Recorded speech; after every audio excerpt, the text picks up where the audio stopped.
Ladies, gentlemen, and Haradrim of all ages, we're over a week into Season 5 now, and while I have been blasting through the game with around the same number of hours played per day as I've had in previous seasons, maybe a touch more just from personal enjoyment more than anything, one major thing that I've noticed is if my goal was to just have one specific build be perfect, I would already be mostly done, faster than any season in the past, and not from just sheer luck, as I would need a ton of that to reach the point that I have, but I've noticed many other people with a similar sentiment. It is simply much easier to become fully endgame geared than ever before in this game, as well as much faster too. That said, we're in a weird spot where 1 week into the season, I feel like I've had the right amount of the Season 5 experience to be able to talk about it in greater detail and give my own proper opinions about it all.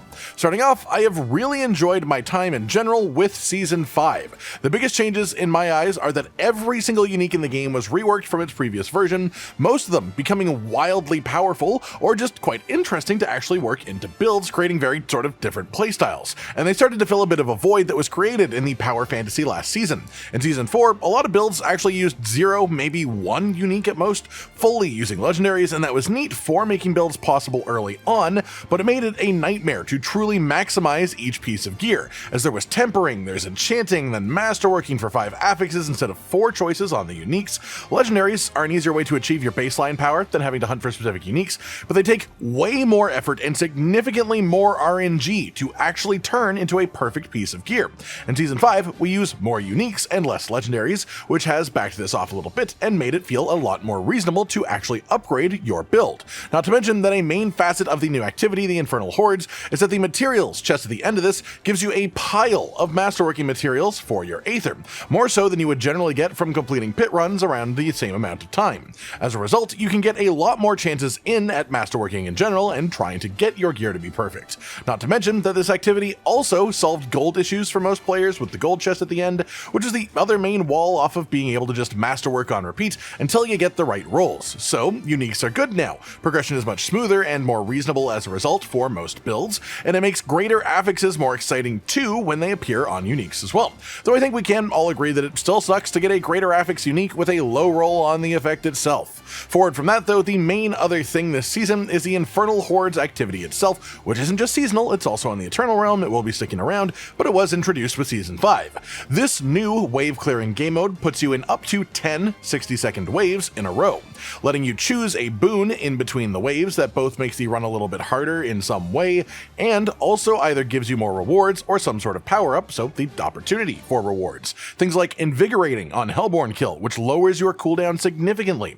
This activity is really fun, in my opinion. This is the most densely packed set of monsters you will ever find in any activity of this game in its current state, and while sometimes a few of them can get lost, for the most part, anything that spawns here will run right at your face and try to fight you actively, which makes it feel genuinely fun. It adds a little bit of tension, it makes it feel very fast-paced, and the fact that the timer is what the timer is, and your rewards are simply based on how quickly you can kill things within that, that's honestly just a really fun concept in an ARPG environment. A lot of the concepts that play in this mechanic as well are very solid. It is a fantastic, fundamental baseline endgame activity. Way better than the pit was, in my personal opinion, at launch in its initial implementation, but that doesn't mean that the infernal hordes are without faults. My overall impression of the hordes is that it is awesome, my new favorite endgame activity, but of course I want it to improve, so we should also talk about some more of the problems with it. First and foremost, the Desecrator Elite. This specific enemy seems to have some sort of bugs going on that just lets it one-shot people out of nowhere on pretty much any tier of the activity, sometimes even from off-screen with ground-tracking fireballs that hide underneath on their enemies that are on your screen. Sometimes they will do no damage, sometimes they will one-shot you, and it will one-shot even people who are basically unkillable to the Fell Council on the same tier, which to me personally is indicative of a bug behind the scenes. As for more purposeful things are less likely to be a bug, but a big bit of criticism, the rewards room at the end of this activity needs a fair bit of work as a whole. The rewards themselves actually feel good with each tier now, which is fixed from the PTR version, but the big complaints that I have is, firstly, there is no way to open multiple of the same chest at the same time, and when you start having runs of even 500 plus Aether, not to mention 1,000 which you can get sit there clicking on chests for minutes straight, which is really just sort of tedious and not exactly a pleasant experience or use of time, and it's not great for your hands either. So some sort of way to tell the game that you want to open even like 5 of these chests at a time would be pretty great to have, or just have the option to make the chest work more like the gold chest where you can choose to channel all remaining aether into that one resource. Something like left click just opens it once, right click channels the resource. The other one is this room should probably have a blacksmith inside of it. Yes, conceptually it would be weird, I understand that. This is the Fell Council's chamber, and they obviously couldn't be there while they're alive, but while they had the forethought to put access to a stash in this room, stash space is and always has been a major problem in this game. It's not like I can just take the 80 items I just got from these chests and stick them in my stash and deal with them later in town altogether. I just don't have the space to do that. There's no way that I would. So I would far rather just have a blacksmith in the room that I can interact with without having to teleport out to Kyovashad and back 4 times in a row or even more. Past that, another gripe, there is just a significant imbalance between the boons that pop up in between waves. The best options by far are the Hellborn based options and the increased event spawn rate option. Everything else is way weaker in comparison, and while there is a descending value amongst them, some are still better than others, the difference between the top options and the rest even so is staggering.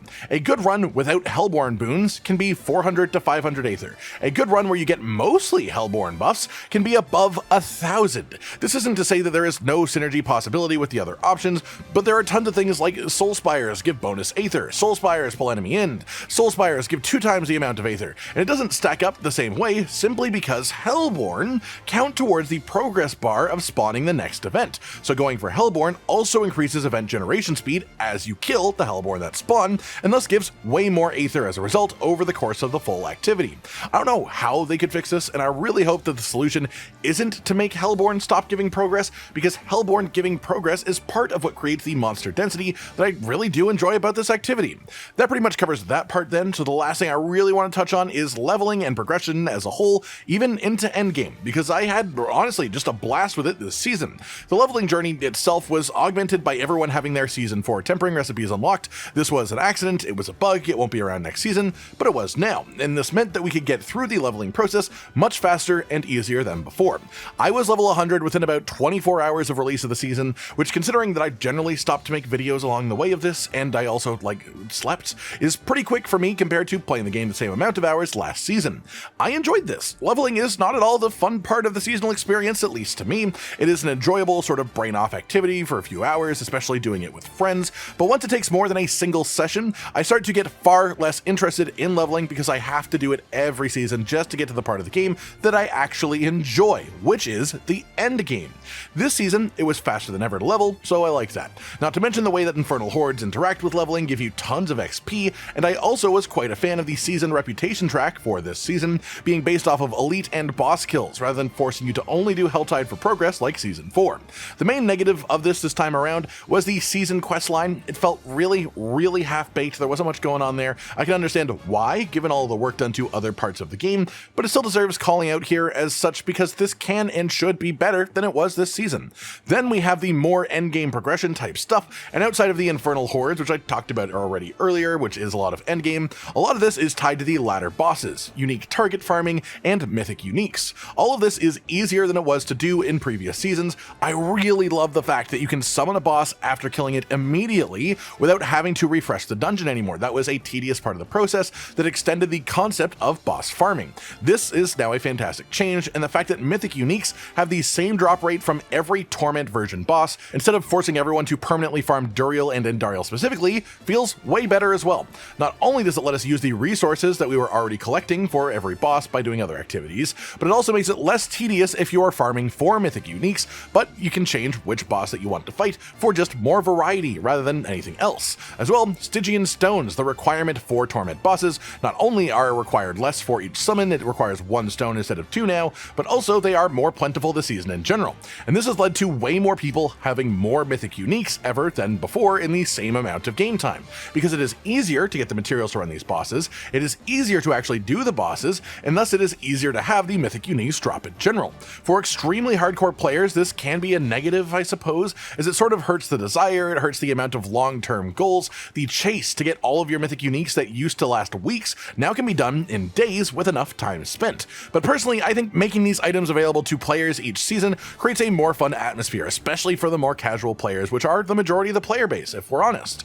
And then these super rare versions of these for the higher playtime players can still just be greater affix drops on Mythic Uniques, because trust me, there is still a ton of excitement if you get a good greater affix set on a good Mythic Unique. All in all, the game has kept my attention much more actively this season than it has in the past. The builds are more interesting and fun to put together with the newly changed Uniques as well. The new activity is quite fun to just shove yourself into and test yourself and see how much Aether you can collect. The new mechanics for ladder bosses and the auto resetting especially is really great. They just cut out a lot of tedium and made it much more active of a farm, which is always a good thing in my books. The season hasn't been perfect by any means. There have been tons of bugs of varying degrees, with a few of them still active, with hotfixes still happening every couple of days because there's that much that needs fixing.